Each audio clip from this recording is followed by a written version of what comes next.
Sziasztok! Vajon ebben a videóban kiderül, hogy mi lett az eredetileg törötten érkezett napelemtáblával? Meglátjuk. Ami viszont biztos, hogy ez a videó legnagyobb részt az új 5 kW-os inverterrel és 10 kW-nyi napelemtáblával rendelkező rendszeremnek a belső szerelési munkáival fog foglalkozni. Meg fogom mutatni, hogy hova, miért és hogyan szereltem fel az előző videóban bemutatott különböző dobozok és a benne lévő különböző kapcsolók, biztosítékok és védelmi berendezések tekintetében, hogyan áll össze az egész, és mivel gyakorlatilag itt a belső rész tulajdonképpen teljesen kész van, a videó végén meg fogom tudni azt is mutatni, hogy a két inverter hogyan tud egymás mellett működni, hogyan működik ez az automatikus átkapcsoló mechanizmus, meg fogom azt is mutatni, fogok mutatni egy ilyen átkapcsolást is, hogy ténylegesen hogyan működik ez az egész, megmutatom azt is, hogy például az akut meg az invertert hogy kell bekötni, hogy magának az inverter kijövő oldalán lévő dobozba hogyan oldottam meg a dolgokat. Úgyhogy a mai videóban ez jön, tartsatok velem ma is!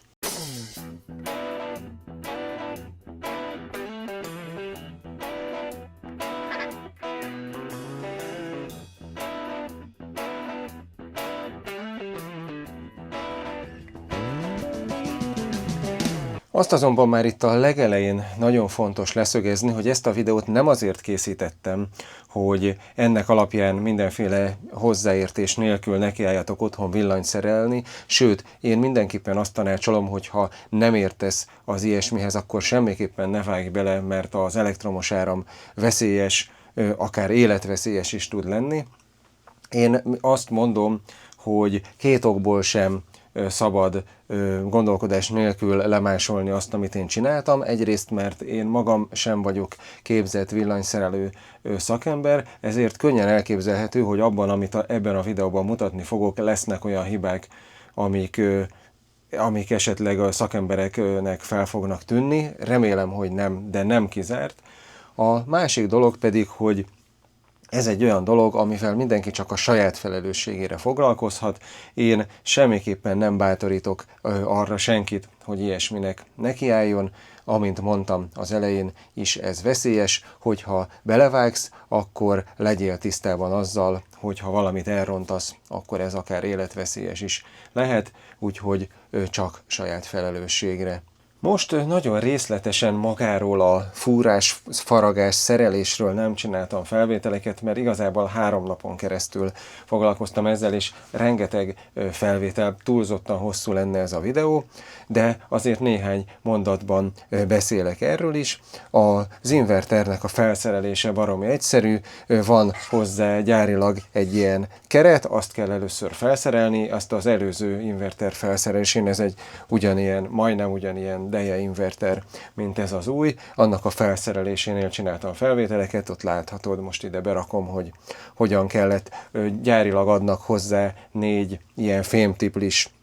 csavart is, azokat kell belefúrni a falba, a 8-as furat, és utána arra lehet ráakasztani az invertert, és akkor 2 kis csavarral pedig megrögzíteni, és ez így teljesen stabilan tartja. Nagyon ötletes kialakítás szerintem. Az összes ilyen dobozt, meg a kábelcsatornákat is 6-os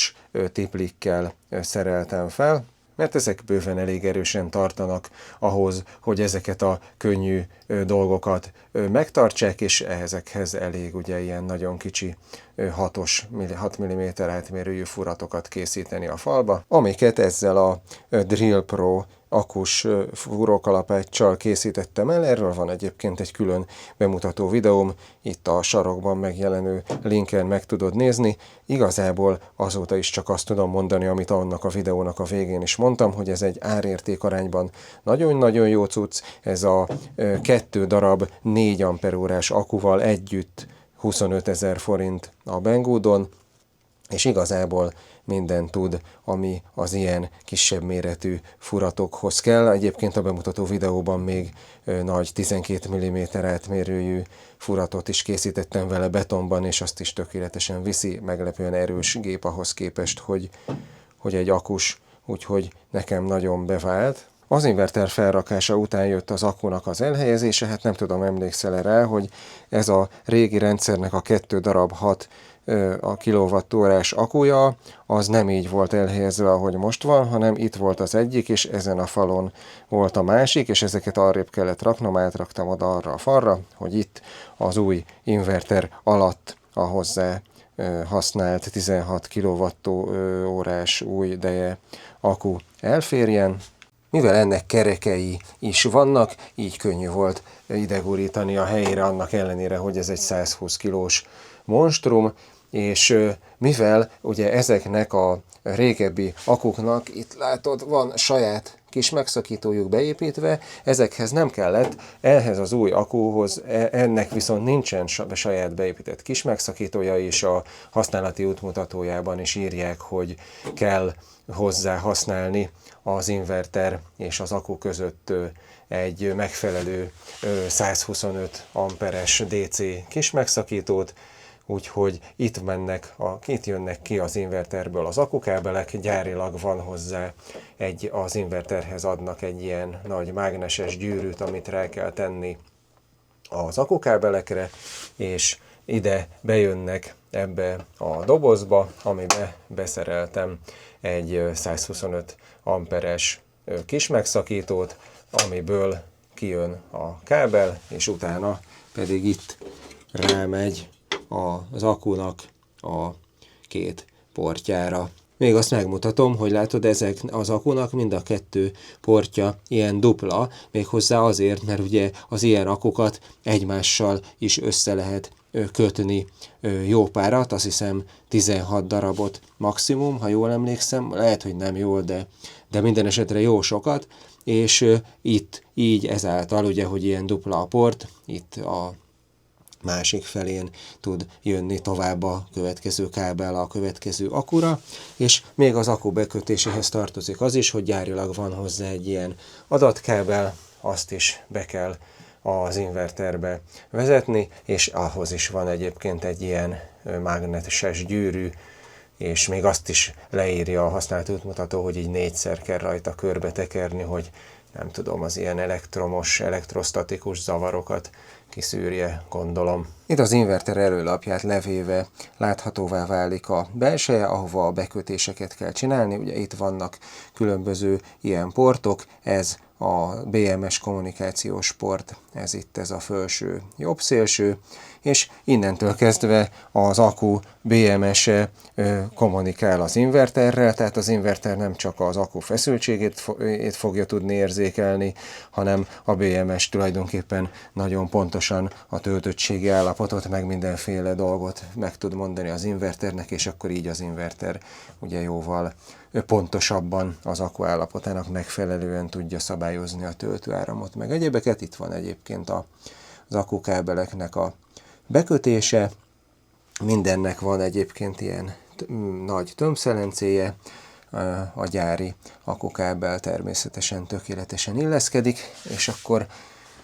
a következő lépés volt az, hogy itt a napelem kábeleket bekötöttem, hát még kint a napelem rendszer nincsen kész, tehát a napelemek meg a tartószerkezet nincsen kész, de ezeket megcsináltam, az is jó ebbe az inverterbe, hogy ugye nem csak úgy simán belemegy a kábel és azt bent be kell kötni, hanem már itt az inverter aljában ilyen MC4 csatlakozók vannak, és itt csak rá kell dugni a kábel végét, és akkor egyébként a napelem kábelek azok innen ebből a dobozból jönnek. Ugye az inverter úgy fogja megkapni az áramot, hogy ott fönt a sarokba fog bejönni a kintről, a stringektől a napelemkábel, utána ezeken a kábelcsatornákon keresztül itt bejön ebbe a dobozba. Ezt a dobozt már mutattam az előző videóba. Ez az inverter előtti bemeneti oldala elé kell. Itt vannak benne megfelelő 20 amperes olvadó biztosítékok, van benne túlfeszültséglevezető, ami egy esetleges környékbeli villámcsapásnak a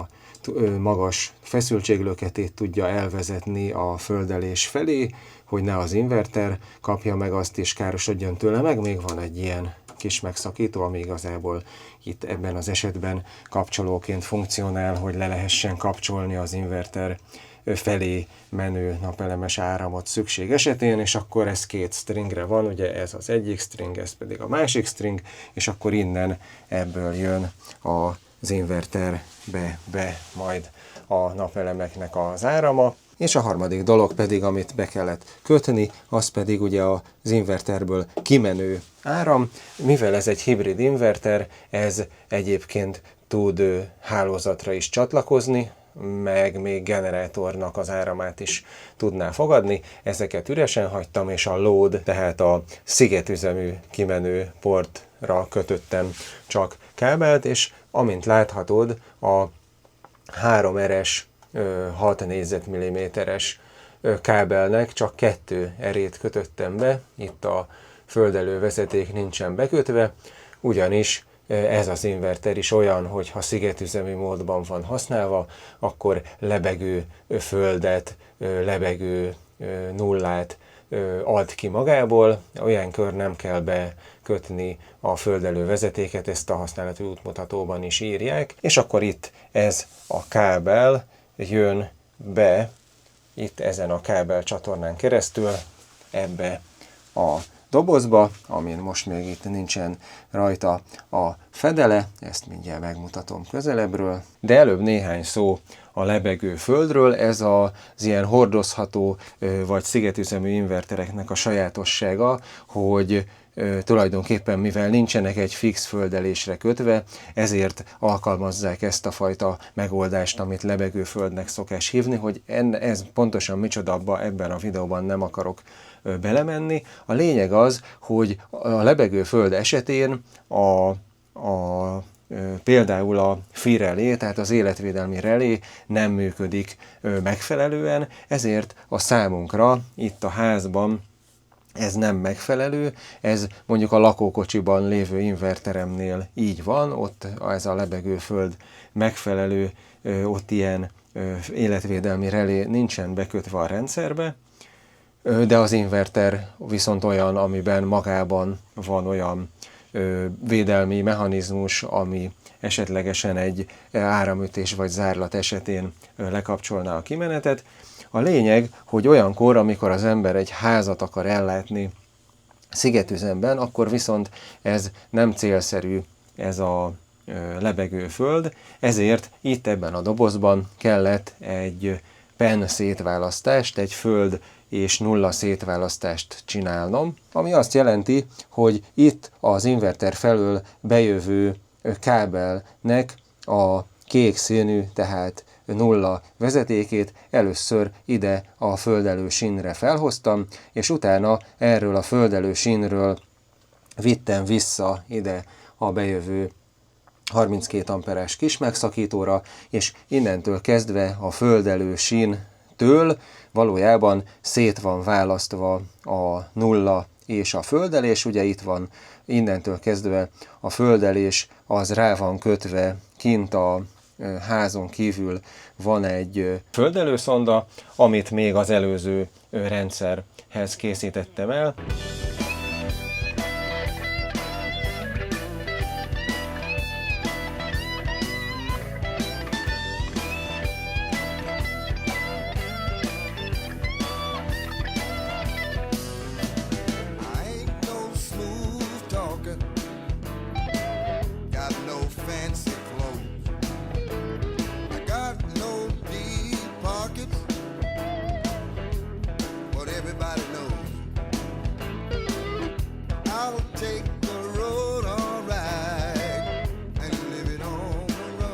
És ezt a földelő sínt is arra a földelőszondára kötöttem rá, és így innentől kezdve valójában van külön egy földelésünk, erre a sínre rákötve mindent, amit földelni kell, és ezt a szonda felé összekötve tulajdonképpen lesz egy fix földelésünk, és innentől kezdve pedig ugye van egy külön nullánk is, és innentől kezdve már nem lebegő földünk van, hanem normális földelésünk, és innentől kezdve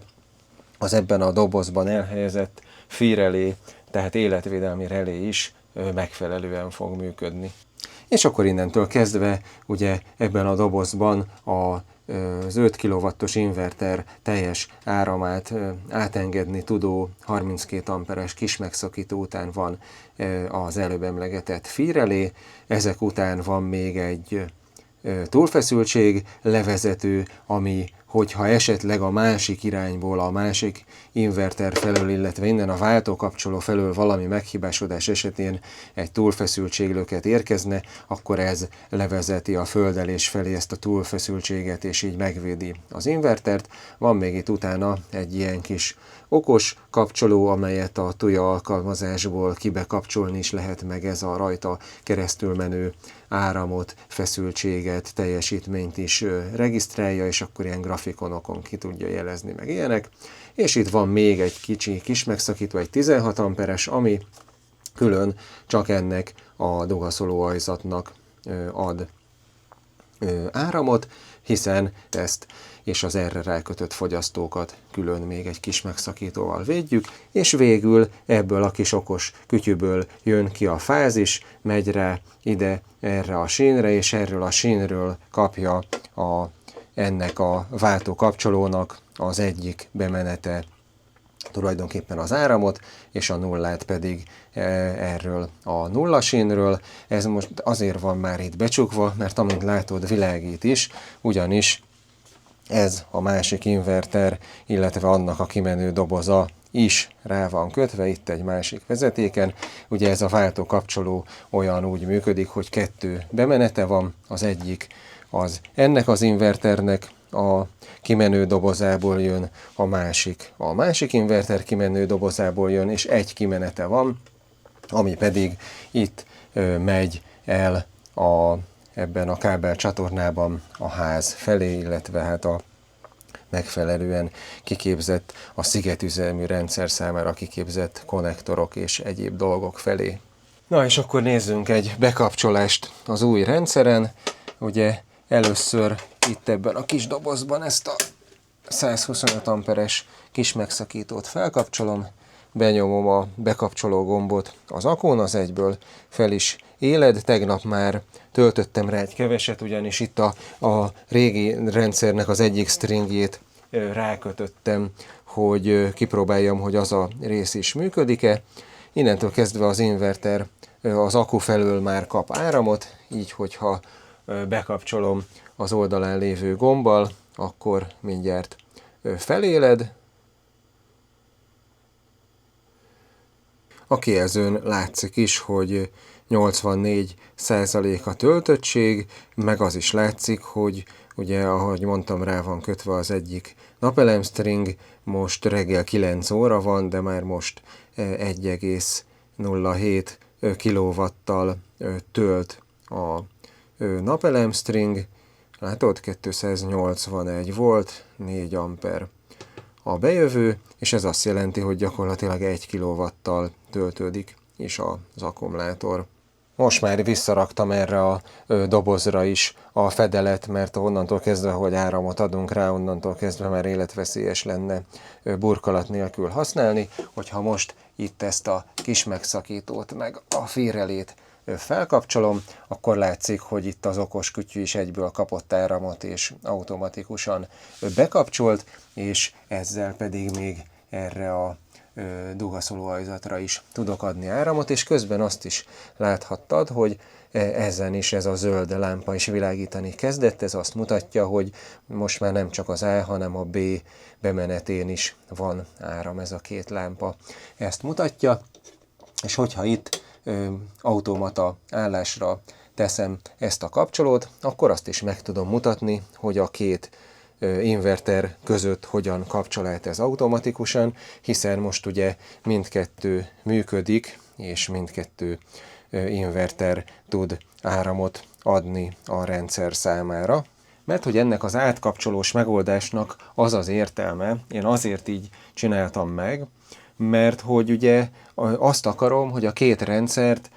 egymástól függetlenül is lehessen használni, tehát ugye például ebből a dugaszoló ajzatból én erről az inverterről bármikor tudok levenni áramot, de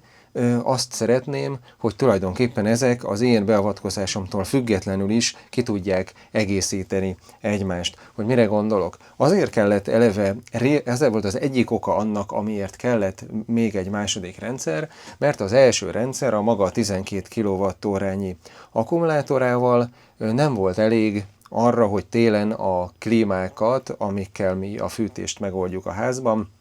egész éjszakára ellássa árammal. Ez a 12 kWh erre kevés volt. Nyilván erre lehetett volna az a megoldás, hogy szerzünk be még hozzá ilyen akut, hozzáteszem, és akkor ezzel meg van oldva, át van hidalva az éjszaka, és még egy vagy két ilyen akuval ezt a problémát meg lehetett volna oldani. De a másik ok viszont, ami miatt én még egyre úgy döntöttem, hogy nem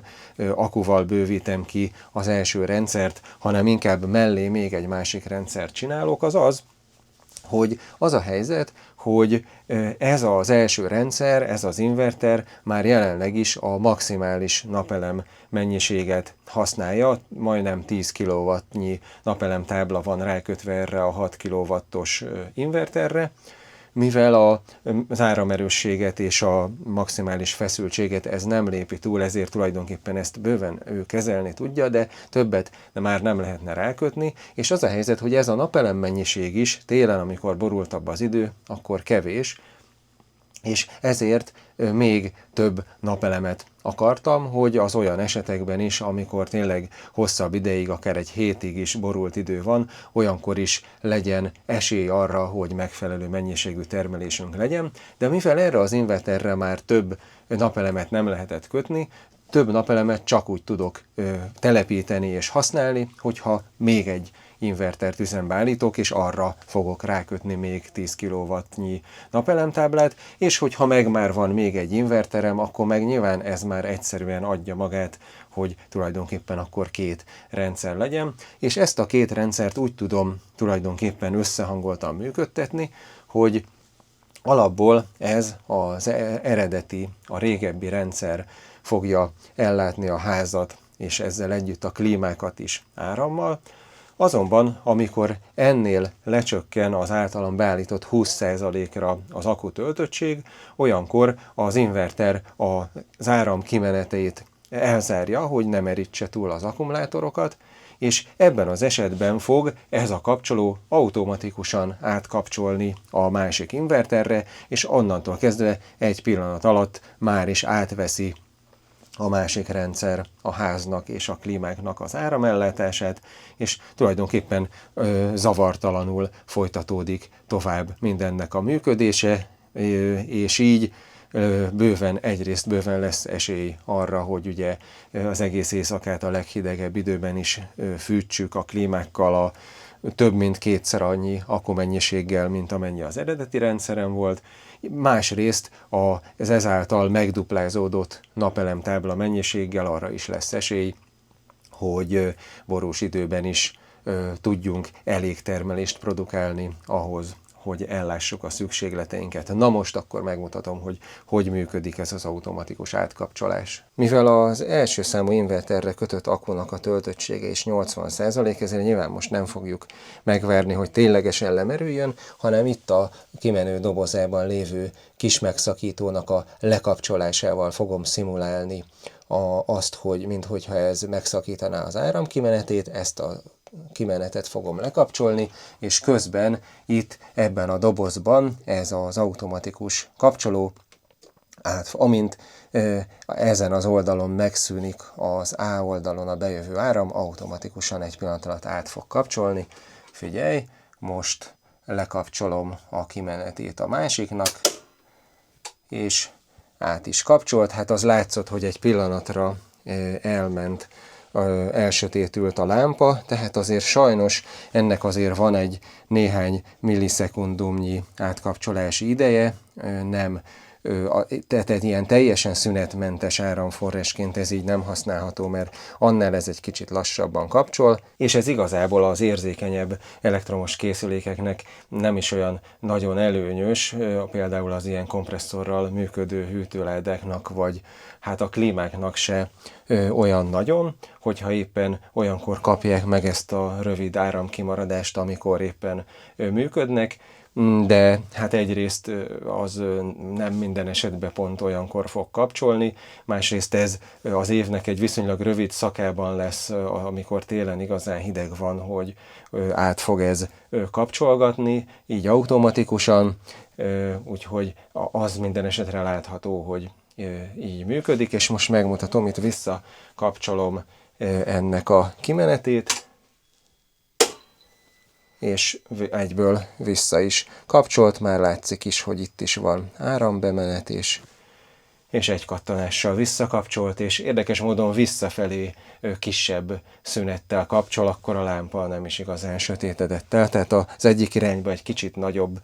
szünettel, a másik irányba pedig így rövidebb kimaradással kapcsol.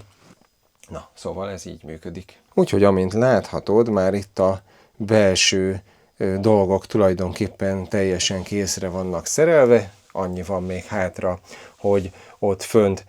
kell majd fúrnom egy lyukat, egy furatot keresztül a falon, hogy be tudjanak jönni majd az új két napelemstringnek a kábelei, és akkor itt ebbe a bejövő dobozba bemennek, és onnantól kezdve ugye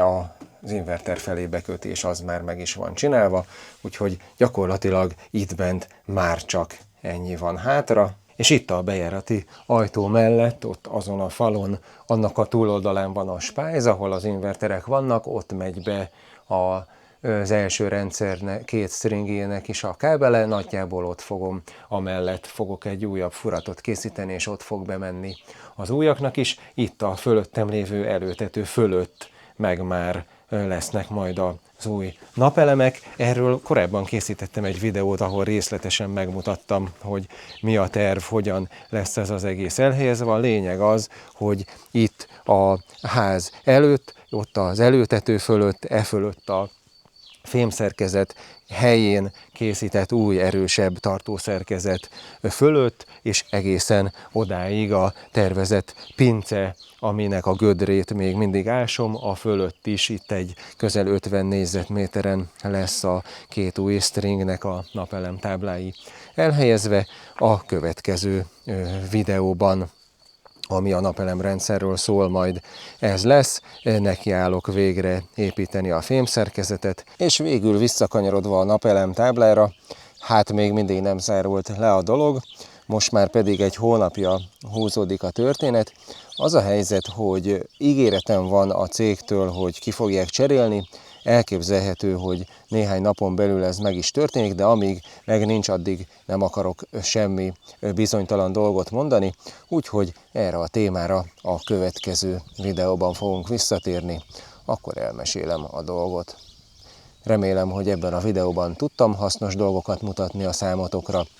Hogyha igen, akkor a videó alatt egy like nyomásával tudjátok segíteni a csatornának a fejlődését. Hogyha valamiért nem vagytok még feliratkozva, akkor szerintem itt az idő, mert hasonló videók jönnek a jövőben is, és találkozunk legközelebb. Sziasztok!